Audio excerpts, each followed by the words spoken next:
뉴스의 흐름, 사안의 맥을 짚어보는 쇼맥 뉴스 시간입니다. 오늘은 사진을 하나 준비했습니다. 브라질의 주케이 해변에서 죽은 채 발견된 펭귄 사진인데요. 브라질 해양동물보호단체인 아르고나우타 연구소의 부검 결과 펭귄의 몸속에서 이 마스크가 발견됐습니다. 사람들이 무심코 버린 마스크를 펭귄이 먹고 목숨을 잃은 건데요. 연구소는 마스크의 부적절한 배출이 해양동물을 위협하고 있다며 정부는 관련법을 제정하고 철저한 감시와 처벌이 이루어져야 한다고 밝혔습니다.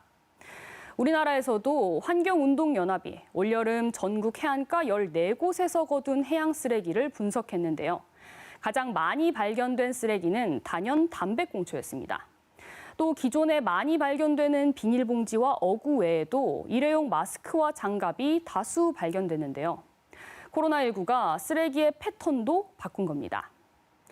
마스크는 섬유 제품으로 많이 알고 있지만 필터가 플라스틱 섬유로 이루어져 플라스틱 폐기물인데요. 버려진 플라스틱은 자연 분해돼 크기가 5mm 미만의 미세 플라스틱으로 변합니다. 이후 바다에 흘러들어 생태계에 악영향을 미치고 먹이 사슬에 따라 사람의 몸에 축적될 수도 있습니다. 마스크의 철저한 분리 배출이 중요한 이유겠죠. 이 코로나로 인한 쓰레기의 변화는 마스크만이 아닙니다. 온라인 쇼핑과 음식 배달 등 비대면 소비가 늘면서 일회용품 쓰레기도 덩달아 급증하고 있습니다. 재활용품이 전년 대비 약 20% 정도 증가하고 있는 추세입니다. 이에 따라서 선별 처리 시간, 작업 비용 또한 상승하고 있는 추세입니다. 개인용 컵을 권장하던 카페들도 감염 우려에 개인컵을 받지 않고 매장에서도 일회용 컵을 사용하고 있죠. 이런 추세로 인해 한창 코로나가 유행했던 3월 한 달 동안 대구에서 수거한 재활용 쓰레기는 8,100여 톤으로 평년보다 1,000톤가량 더 많았습니다. 전국적으로도 올 상반기 폐플라스틱은 하루 평균 850톤으로 지난해와 비교해 16%가량 증가했는데요. 폐비닐도 같은 기간 11% 더 많이 발생했습니다.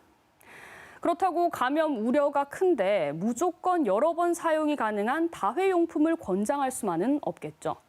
최소 재활용만 잘해도 환경에 큰 도움이 될 텐데요. 문제는 일회용품 쓰레기 가운데 40%도 채 재활용되지 않는다는 겁니다. 재활용품을 깨끗하게 분리 배출해 주시기 바랍니다.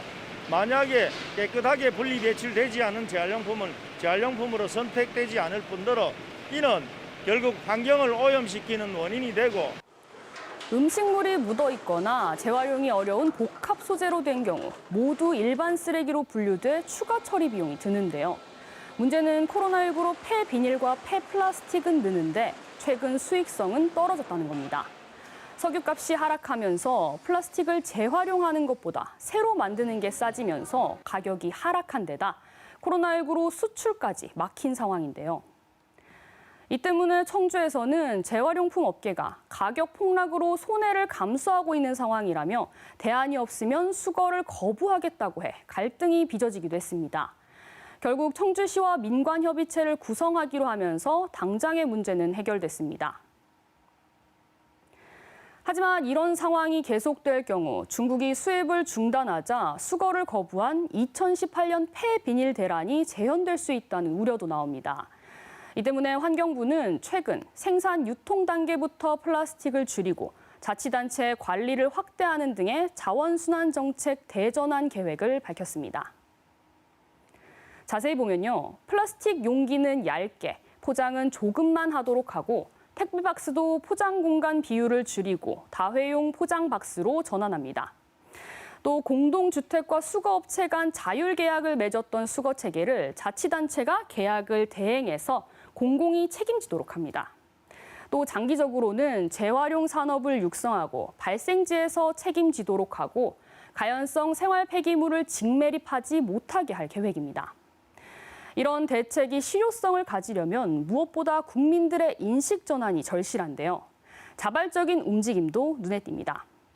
이렇게 장바구니 사용을 넘어서 용기를 가져오면 물품을 소분해 파는 제로 웨이스트 매장도 늘고 있습니다. 제로 웨이스트는 생활 속 쓰레기를 최소화하고 어쩔 수 없이 쓰게 된 것은 재활용하자는 운동인데요. 이 이마트는 환경부 등과 업무 협약을 맺고 세탁세제와 섬유유연제 리필 기계를 설치했습니다. 전용 용기를 가지고 오면 원래 가격보다 40%가량 할인된 가격에 세제를 채울 수 있습니다. 롯데마트도 오는 2025년까지 비닐과 플라스틱을 50% 감축할 예정입니다. 쓰레기 자체를 줄이는 것 외에도 분리배출과 재사용을 잘하는 것도 하나의 방법이겠죠. 미세 플라스틱 덩어리로 불리는 아이스팩은 처리가 까다로운데요. 포항과 경기도 부천 등에서는 아이스팩 수거함을 마련해 식품업체와 전통시장 등에서 재사용하고 있습니다. 이 세척과 소독만 잘하면 제로 웨이스트와 재사용으로 인한 감염 우려를 줄일 수 있겠죠. 건강과 환경, 이 두 가지를 동시에 찾을 수 있는 기술 개발, 무엇보다 중요합니다. 하지만 그 전에 철저한 분리수거와 감염 우려가 적은 분야에서의 불필요한 일회용품을 줄이는 일, 이런 건 당장이라도 시작하는 게 어떨까요? 지금까지 쇼맥뉴스 오하영입니다.